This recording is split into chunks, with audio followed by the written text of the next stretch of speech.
Oi, eu sou a Dani. Tudo bem? Eu sou a Delane. Olá, eu sou a Adriana. Você está ouvindo o podcast Ginga Language. Seja muito bem-vindo.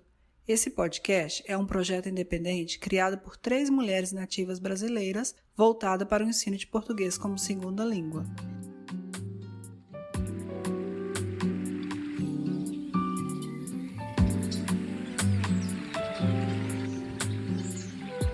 No episódio de hoje, brasileiros comprando casa no Canadá. E a convidada do dia é a Anne Mourão. Ela é canadense, filha de pais brasileiros e atualmente mora em Barrie, Canadá. Anne é formada em Educação Física e atua como corretora de imóveis. Seja muito bem-vinda, Anne Mourão.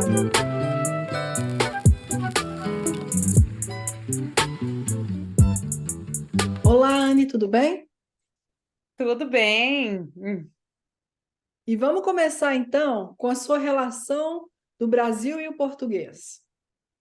Claro, eu sou canadense, nasci em Toronto, no Canadá, mas os meus pais são brasileiros, então a minha relação começa de casa mesmo. Acho que meus pais, quando chegaram, não falavam inglês, então era só português em casa e foi assim que eu aprendi desde pequena. Como foi sua trajetória para aprender o português? Então, eu comecei desde pequena. Então, a minha mãe ensinou pra gente em casa mesmo. E eu acho que quando a gente começou a estudar, é que dificultou um pouco, porque a gente estudava inglês na escola e acabava misturando muito inglês e português em casa. Mas aí minha mãe fazia exercício com a gente, trazia livrinhos do Brasil para a gente ir aprendendo e tentava incentivar muito em casa. Então, eu acho que devo muito isso à minha mãe por insistir, porque é muito fácil a gente acabar largando e deixando, porque o inglês é o que todo mundo fala aqui no Canadá, mas a minha mãe insistiu muito e a gente tentava mesmo só falar o português em casa. E você tem ou teve alguma participação em alguma questão cultural em relação ao Brasil aí no Canadá? Eu passava muitas férias no Brasil, então tive a convivência com os meus primos lá, acabei conhecendo muito o lado cultural por estar no Brasil, e a comunidade brasileira aqui de Toronto é muito grande, é unida, então a gente acaba celebrando muitos dos momentos que tem no Brasil, a gente faz as festas aqui, tem carnaval, tem festa junina. Então, foi bom que eu pude presenciar esse lado cultural aqui. E eu acho legal que eu sempre assisti, a gente ia para muito, tem muita banda, música ao vivo por aqui. Então, eu sempre convivi no meio da comunidade brasileira, acompanhei os músicos brasileiros, e o meu sonho sempre era aprender a sambar. Então, eu ficava assistindo os brasileiros dançando, e eu ficava só olhando, chegava em casa, treinava na frente do espelho. Aí eu acabei tendo uma professora de samba que me ensinou e virou assim uma paixão. Eu adoro música brasileira, adoro a cultura brasileira, mas eu acho que eu devo muito isso à comunidade que tem aqui em Toronto. E essa comunidade vem de muito tempo, essa imigração do Brasil para o Canadá? E eles comemoraram há quantos anos? Acho que foi uns 40 anos da imigração brasileira aqui para o Canadá. A minha mãe, quando ela chegou, veio muitos brasileiros junto com ela, e até hoje eles são bem unidos, eles têm esse contato. Então, foi uma turma que chegou tudo junto e acabou criando essa comunidade desde o início. Então, a minha mãe acabou sendo uma das pioneiras quando chegou e a gente foi só crescendo essa comunidade brasileira no Canadá, em Toronto especificamente. E você teve ou tem alguma dificuldade com a língua portuguesa? E você pode dizer qual? Bom, eu acho que o escrito é mais difícil. Essa questão de acento, até hoje não, eu erro um monte de acento. Os aplicativos hoje em dia que vai corrigindo tudo ajuda muito. Mas lembra até quando teve as mudanças no Brasil, foi, nossa, eu não entendia agora, não entendia antes, agora bagunçou minha cabeça mesmo. Então, acho que essa questão do acento é uma coisa que é difícil. no início, eu sinto muito isso agora com os meus filhos, que eu estou tentando passar para os meus filhos essa questão de masculino e feminino, que como não tem no inglês, é muito difícil a gente entender como que uma palavra tem o feminino e o masculino. E eu lembro que até criança a gente falava tudo errado, meu bola, meu mãe. Então era coisa que você acaba pegando com o tempo. Você vai lembrando. Acho que não tem uma regra assim de saber se a palavra é masculina ou feminina, tem que aprender. Então, acho que esse foi das partes difíceis. Também, quando eu comecei a conviver com pessoas de regiões diferentes do Brasil, veio as gírias, às vezes tem frases que um lugar é uma coisa e outro lugar é outro, que às vezes também confunde. Eu acho legal que aqui no Canadá tem gente de todos os lugares, então a gente acaba misturando todos os lugares do Brasil. Então a gente Uhum. acaba misturando um pouco de cada região e vira uma mistura mesmo dos brasileiros. E quais dicas você daria para o aprendiz de português que está morando em um outro país e que o português não é a língua oficial? Eu dou essa mesma dica até para os brasileiros no Canadá, é se envolver na comunidade daquela região. Então, por exemplo, aqui em Toronto, quando o brasileiro vem e fica só no meio de brasileiro, você não aprende inglês. Então, eu acho que para alguém que está aprendendo português, é tentar achar mesmo uma comunidade que fala português, não sei se eles estão no Brasil, mas ficar em volta da língua, viver a cultura, é fazer uma imersão completa mesmo, porque não adianta ficar meio a meio, que é muito mais difícil você aprender. Facilita muito quando você tem a convivência, né? E uma coisa, só falando aqui, Delane, uma coisa aqui, Anne, que eu tenho curiosidade, e o português, como que ele fica quando você tem pessoas morando fora? Então, assim, eu percebo, e morando aqui também, que o português que se fala no Brasil parece que é de uma forma. Aí, quando o português vem para os Estados Unidos e as pessoas ou aprendem com os pais ou moram aqui há muito tempo, o português parece que muda um pouco, né? Você sentiu essa diferença quando você vai ao Brasil e quando você vem aqui, mesmo sendo brasileiros, o português muda um pouco? Eu sinto que as pessoas inventam palavras e ou pega uma palavra em inglês e tenta fazer ela português. E para gente que está aqui aprendendo dessa forma, às vezes eu chegava no Brasil e falava alguma coisa e eles essa palavra não existe. Tipo basement E a ou basement? papiar. Basement é o porão, não é? Ah, É o basement. basement. É basement. Basement, muitas pessoas falam aí. Aqui, às E como vezes, é que aplica na frase, Ana, um basement? vou descer para o basement. Ah, ok. Ou eu moro num basement. Tipo, eles colocam a frase em inglês dentro do português. E, tipo, vacuum também. Acho que no Brasil não usa o termo vacuum, né? Não, aspirador de pó. Isso. Todo mundo aqui fala vacuum. Eu nunca ouvi as pessoas falar, vou pegar o aspirador de pó. Eles falam, vou ali pegar o vacuum. Então, às vezes a gente chegava lá no Brasil e eu falava esses termos com minha avó, com meus primos, e eles ficavam olhando para mim, tipo, o que que é isso? Knife. A gente fala muito knife também, porque faca pode ser tipo um palavrão aqui. Então, eu achava muito feia a palavra faca aqui, então a gente falava knife. Então, knife é uma que eu falo knife toda hora. Então, são essas palavras que às vezes a gente muda quando vem para cá. Existe várias mesmo. E umas que até eu nem sabia que não era uma palavra no Brasil, até alguém pontuar. Muita tradução também que acontece, Tem, literal. tem. Gírias, eu acho que eu estava até trabalhando com alguns clientes. O que que eu falei? Umas frases que a gente tenta traduzir. Ah, o cherry on top. Que eu estava tentando explicar para eles. Ah, isso aqui é a melhor parte. É tipo a cereja em cima. E eu falei, tipo, cereja em cima não é o termo certo. Aí fico tentando pensar. Aí eu acho que eles falaram que no Brasil tem o termo a cereja no bolo, ou alguma coisa assim. Existe isso, essa frase. Então, eu acho que tentar traduzir essas frases ou essas expressões é o que às vezes complica, porque a gente tenta traduzir exatamente como é que é e às vezes não tem nada a ver.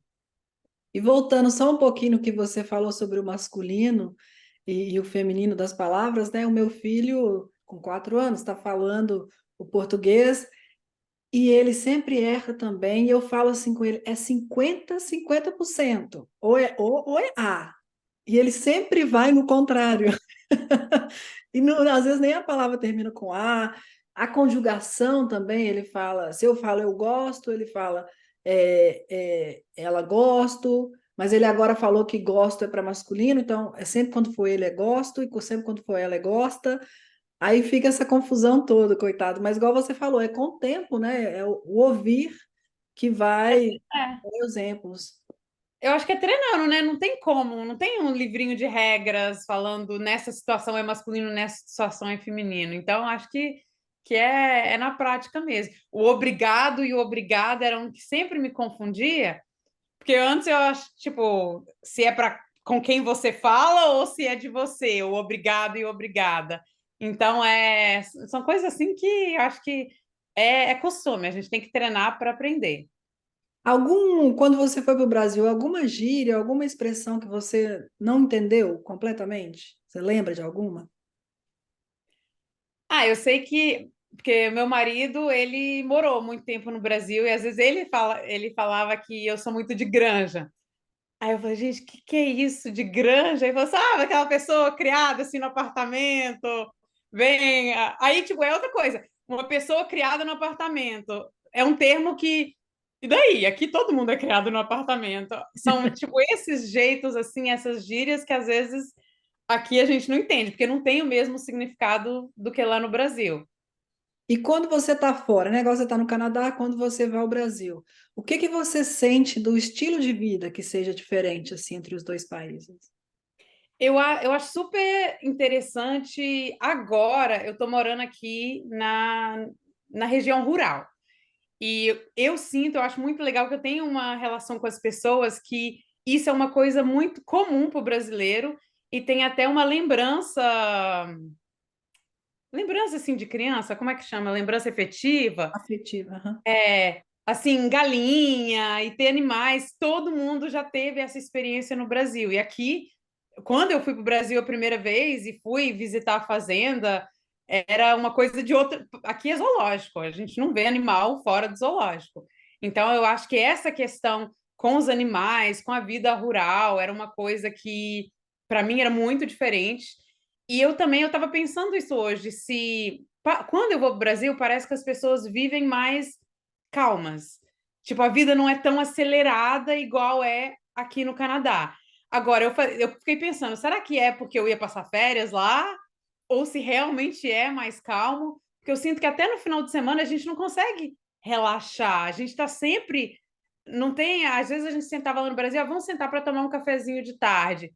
Acho que é mais difícil ver isso aqui, é porque todo mundo está sempre acelerado. Até para tomar um cafezinho, você está tomando to go, tudo aqui você pega para tomar na correria. Então, eu acho que pelo menos na minha visão, isso é uma coisa que eu sinto, mas eu nunca morei no Brasil. Então, para mim, o Brasil sempre foi férias. Aí eu penso, será que tudo que eu penso do Brasil é porque eu estava de férias e as pessoas que vivem lá não vivem dessa forma? Então, não sei se a minha visão do Brasil é 100% correta. E agora nós vamos falar sobre a sua profissão atual, né? Corretora. Como que surgiu o interesse por essa área? Bom, eu virei corretora de imóveis pelo interesse pessoal, na verdade. Meu marido trabalha com construção e a gente sempre foi, a gente não, eu sempre fui viciada nesses programas de reforma de casa, aqui a gente fala HGTV, não sei no Brasil se é o mesmo canal, mas sempre adorei assistir, e aí falei com meu marido, eu quero ser a corretora e você vai fazer a reforma da casa. E o meu marido sempre também sonhou em fazer os flips, que a gente fala aqui, comprar uma casa velha e reformar. Aí a gente começou nessa ideia, que eu ia fazer o curso de corretora para a gente comprar e vender as nossas próprias casas. E aí, quando eu me formei, eu comecei a ver que na comunidade tinha muita dificuldade para comprar e vender sua casa. E aqui para cima, na minha região, não tinha nenhum brasileiro que trabalhava com isso. Então, eu já meio que mudei um pouco o foco, falei, não, eu vou tentar ajudar a comunidade por aqui. E foi muito, a comunidade me abraçou com isso, acho que deu muito certo. A gente tá crescendo demais a cada dia. A gente acabou criando uma empresa aqui que trabalha com brasileiros e eu adoro poder ajudar. Acho que a gente vê, eu vi a dificuldade que os meus pais, como imigrantes, tiveram aqui, então eu tenho muita vontade de facilitar para os outros imigrantes, mostrar que é possível, às vezes tendo essa visão canadense, pode ajudar eles também, mostrar que quais são as rotas certas para você tomar. Então, acho que acabou dando super certo. Que eu sinto que o meu sucesso foi por esse fato de focar nos brasileiros.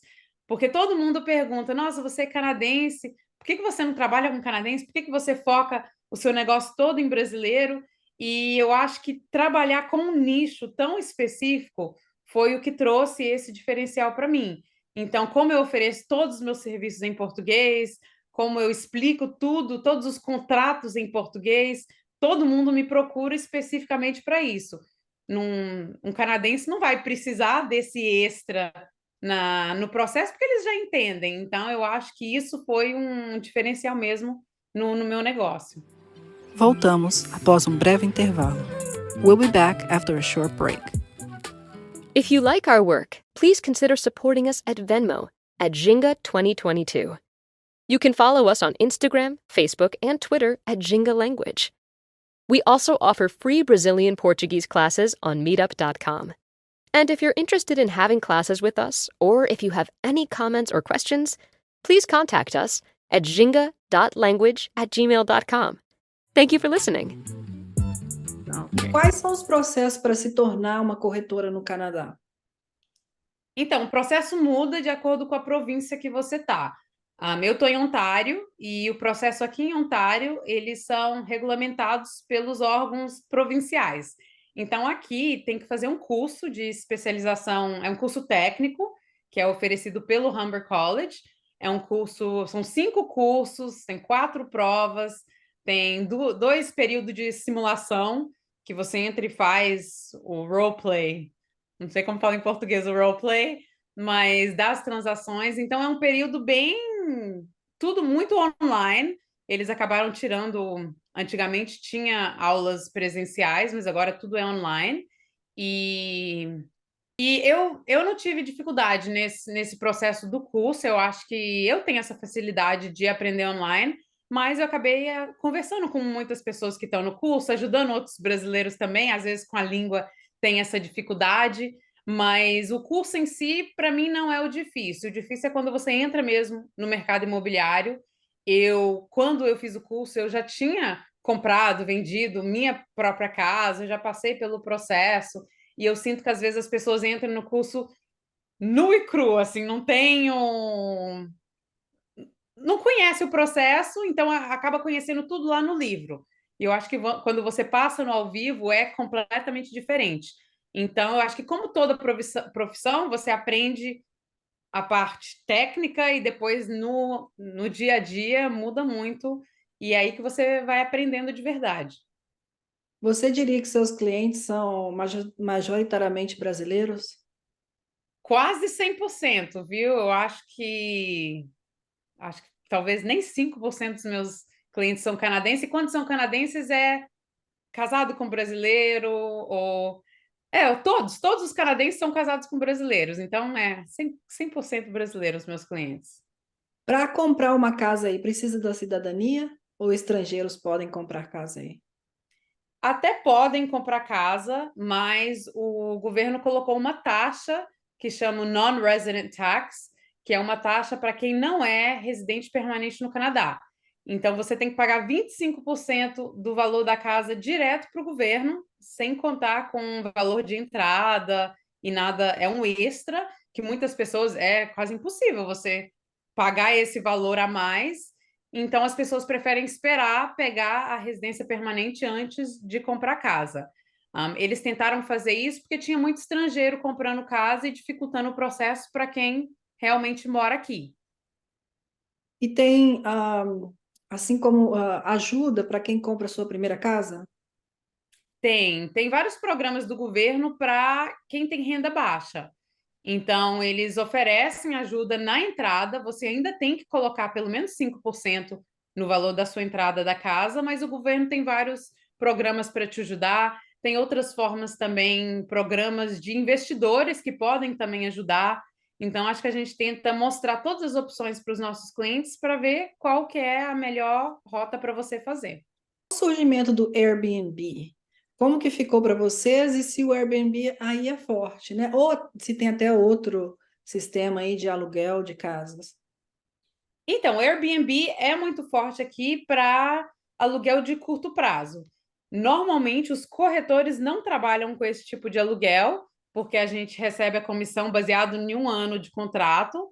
Então, são property managers que mexem com essa manutenção de propriedades ao curto prazo. Mas o Airbnb é forte, sim. Eles até estão com várias regras em regiões diferentes para proibir Airbnb porque acaba afetando muito o long-term rental, o aluguel de longo prazo. Então, nessas cidades turísticas, quem quer realmente morar lá, às vezes não consegue um aluguel, porque o dono prefere deixar a casa fechada no inverno e fazer Airbnb no verão. Então, eles têm até várias votação, eles fazem petição para proibir ou para deixar, porque acaba. Eu conheço várias regiões que não permitem o Airbnb. E para o imigrante que está morando no Canadá e sonha com a casa própria, é algo possível de realizar? Quais seriam os passos assim?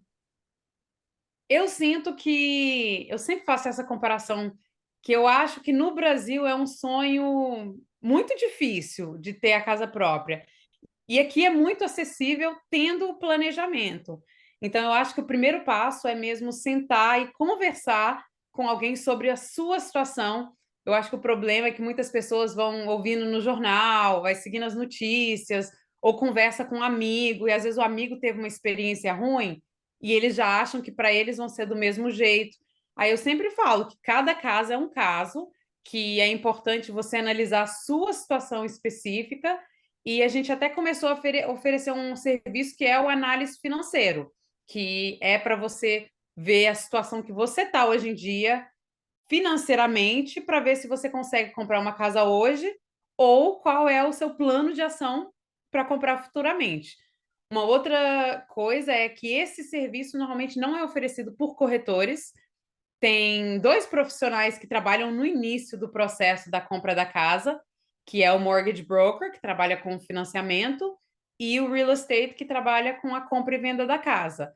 Eu acabei unindo os dois, eu fiz o curso de mortgage broker, então eu consigo oferecer os dois serviços junto para deixar o processo mais alinhado, mais flow, mais fácil assim. Certo. E além, né, disso que você falou, qual a dica que você daria para quem quer comprar a casa própria no Canadá? Assim, o primeiro passo seria essa consultoria no sentido do seu financeiro, né? O que você precisa fazer para porque tem essa entrada que você precisa dar. Qual seria o primeiro passo, assim? Eu acho que as duas maiores dificuldades que os imigrantes têm, ou todo mundo que eu converso, primeiro é a entrada, então é tentar guardar esse dinheiro, você precisar de pelo menos 5% do valor da entrada e olhar também o seu histórico de crédito. Então aqui tem uma pontuação que chama credit score, e isso afeta muito na compra da sua casa, no financiamento, eles olham porque isso mostra que você é um bom pagador. Até em aluguel, isso é uma coisa que eles olham muito. Então, sempre falam, para quem está chegando, já abre conta no banco, já abre um cartão de crédito, paga suas contas em dias e acompanhe esse credit score, porque às vezes, por causa de uma coisinha besta, você acaba perdendo muitos pontos e você nem sabe. Então, eu acho que é bom ter esse acompanhamento e fazer esse planejamento para você conseguir subir o seu credit score e fazer o análise financeiro, porque eu acho que como que você vai planejar uma coisa sem saber por onde começar? Perfeito. Anne, a gente está chegando ao final da nossa entrevista e nós no Instagram temos um quadro sobre saudade. E a gente gostaria de saber o que você mais sente saudade do Brasil. Gente, saudade do Brasil. A primeira coisa que vem em mente é um churros com doce de leite. Eu acho que comida é o que mais dá saudade. A minha família está toda, a grande parte da minha família está aqui, então eu não tenho essa saudade da família, tios, primos, sim. Mas quando eu penso em comida, eles tentam importar, tentam trazer muita coisa para cá, mas não é a mesma coisa. Às vezes é diferente. Quando eu chego no Brasil, eu tenho que ir na barraquinha de esquina ali comprar aqueles churros que aqui eles tentam replicar e não conseguem. E sua Exatamente. família, só uma curiosidade que eu tive aqui enquanto você falava, sendo sua família, né? Você falou que sua família está majoritariamente aí. Você acha que eles são mais para brasileiros ou já pegaram o jeito canadense e aí ficou uma coisa ali no meio? Eu acho que isso, eu acho que isso é muito sobre onde que a gente mora. Como a gente mora em Toronto, a comunidade brasileira é enorme, é muito presente. Então, a gente continua sendo brasileiro. Minha mãe acho que nunca não se sente canadense, até falando inglês, ela às vezes se sente insegura e pede para mim ajudar, porque ela vive, trabalha, está sempre no meio dos brasileiros. Eu morei um tempo em outra província e eu já senti completamente diferente. Lá não tinha tanto brasileiro. Eu me senti mais canadense lá do que eu me sinto aqui. Então, isso é outra coisa. Aonde que você tá para você sentir mesmo se tem a comunidade ou não. Mas aqui a gente não se sente canadense. Até na escola, eles em Toronto é tão multicultural que eles perguntam para você qual o seu background, qual a sua origem, da sua família. E todo mundo tem muito italiano, tem português de Portugal, tem francês. Então, isso meio que vira parte da sua identidade. Então, eu sempre quis mostrar isso, porque todo mundo tinha o seu background, que a gente fala aqui, e o meu era brasileiro, então eu tinha que descobrir para poder mostrar para as pessoas também. Até na escola, no high school, a gente fazia os clubinhos de brasileiro para ensinar para as outras estudantes lá as músicas brasileiras, tinha grupo de cada região. Nos colleges aqui também tem. Então, eu acho que Toronto, por ser uma cidade multicultural, não existe tanto, não existe o canadense. Eu acho que todo mundo tem uma cultura por trás, né? E quando você tem que apresentar o Brasil, o que que você apresenta? É a música? O que que seria tipicamente brasileiro para vocês aí?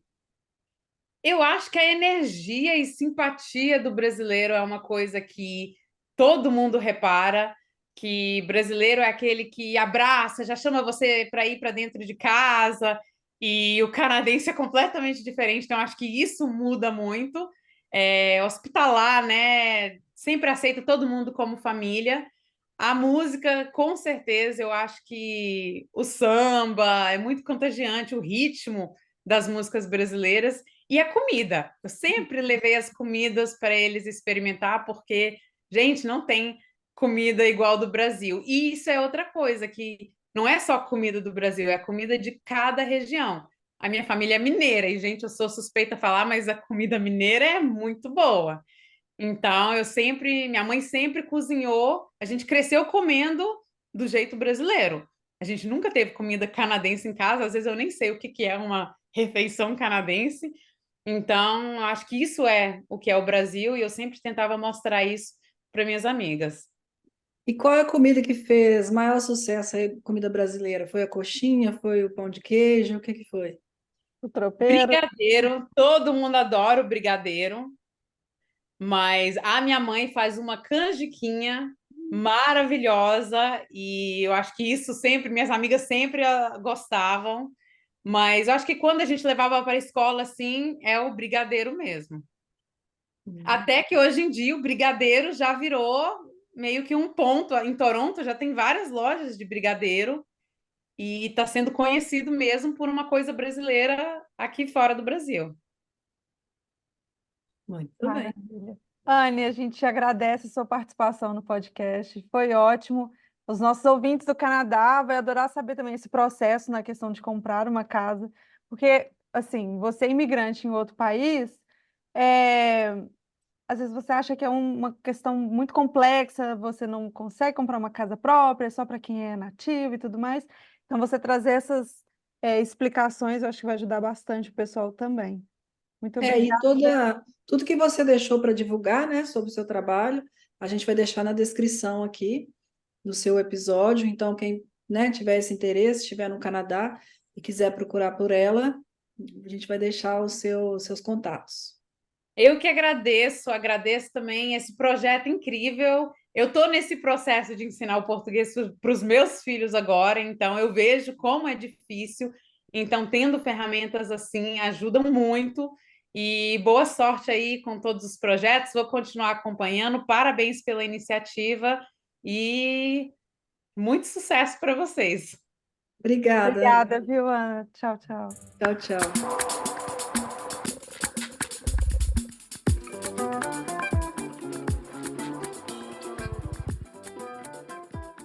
E estamos chegando ao fim deste episódio. Os links mencionados nessa entrevista estão na descrição. Agradecemos a todos os ouvintes pela companhia e pelo apoio. Se você gostou desse episódio, siga o podcast e indique aos amigos. Siga a gente também nas nossas redes sociais, @gingalanguage, porque tem muitas dicas legais por lá.